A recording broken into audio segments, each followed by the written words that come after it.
Hi there, I'm Trevor Blumenau, CEO of Voodoo Robotics. Hey, I just wanted to give you another example of a pick list that we've done in our Excel pick list demo over here.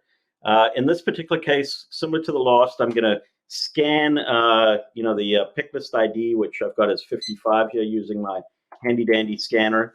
Oh, wait, let me make sure that pick list cell is highlighted first. Let's try that again. We're going to scan 55. There we go. Now it's going to send out requests to each of our devices over here.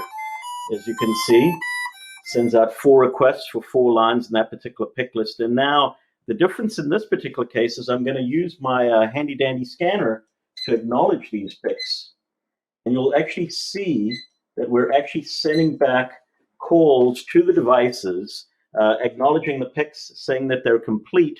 And you don't have to actually push the button in this case to extinguish the light.